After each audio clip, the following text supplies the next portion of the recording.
We now go to Mr. Cohen for 5 minutes. Thank you very much, Mr. Chairman and Ranking Member and members of the committee. It's my honor to testify before you today.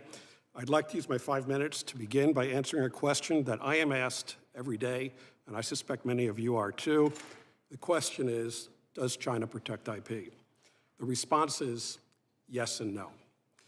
The answer lies in what we know, what we do not know, and what is hidden from us. Imagine 3 stacks of paper before me on this table. Stack 1 is favorable to China. It contains empirical analysis of China's IP system. It contains reports of American companies, business surveys, and scholars who often praise the efficiency, low cost, and fairness of China's IP system. Although the opinions in this stack are contrary to the prevailing positions within the Beltway, there's actually a great deal of information in that stack. Stack 2, equally large, commands your attention with its stories of IP stolen by China. I won't repeat them because we've already heard quite a bit, and I'm sure we'll be hearing more about these stories. Typically, the case stories are anonymized because victims also fear retaliation. These 2 stacks describe one legal system. It functions very well until it doesn't. Chinese politics intervenes in an important but a minority of high-value disputes in China's legal system. Many of these cases concern technology, and yes, many of them concern Americans. There's also a 3rd stack on the table. It contains invisible records of the many cases and controversies which have never been published and about which we know very little. This stack includes cases where the CCP secretly intervened to compel a decision adverse to a party.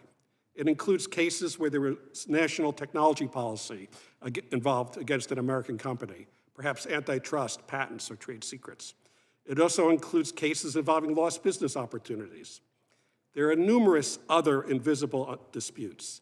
To fully understand this 3rd stack, however, we would require greater transparency from China, and we have not gotten that. Sadly, the Phase 1 agreement did nothing to resolve this problem. For example, it imposed no obligations on China to publish its trade secret cases, to make court dockets more available to the public, or to improve transparency of the administrative patent linkage decisions. These deficiencies haunt us today as they have for the past 2 decades. These 3 stacks tell us 3 complementary messages. Foreigners win IP cases in China. Foreigners are often victims of China's IP policies. And the 3rd, we still do not fully comprehend how foreigners are being treated in China. Although these conclusions are compelled by China's lack of transparency, I believe that there are nonetheless tools that we can use to help us be better informed and make better strategic decisions. It's time for Americans, for the United States, to leverage the full range of data that we have on patents, on scientific publications, on manufacturing investments, industrial policy, customs intelligence, et cetera, to better assess our competitiveness and China's strategic goals.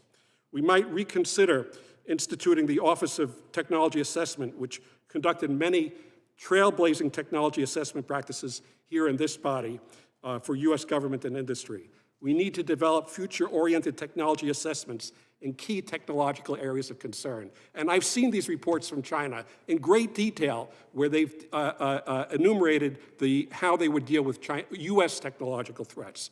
We need to do the same. For law enforcement, that means we should be expending our efforts based on risk assessments that target key technologies, not on targeting ethnic groups. We should also consider reinstituting DS-362, the WTO case from almost 15 years ago that sought to compel greater transparency for the Chinese IP system. The good news in all of this is that China is in many respects a planned economy, and many plans are published, so it is really not too difficult to determine where China is targeting its efforts. I'd like to close for a moment by referring back to a statement by the chairman about the Federal Trade Commission proposed rule to ban non-compete agreements.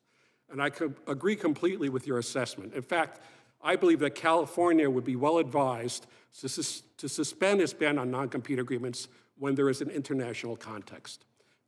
Right now, we've seen tremendous losses in California and from the United States generally when there's poaching of US employees or there's disclosures of confidential information in violation of NDAs or confidentiality agreements. China's own statistics prove that non-compete agreements are much easier to enforce than bringing a trade secret case. The chance of winning a trade secret case in China today is about 30%, whereas the chance of winning a case based on a non-compete agreement is anywhere from 66% to 90%. So we're actually impairing the ability of our own companies to enforce their rights in China. Privately ordered non-compete agreements are critical to prevent loss of trade secrets. I'm happy to provide more data to the subcommittee on this topic. Once again, thank you for inviting me to speak with you today. Thank you, Mr. Cohen.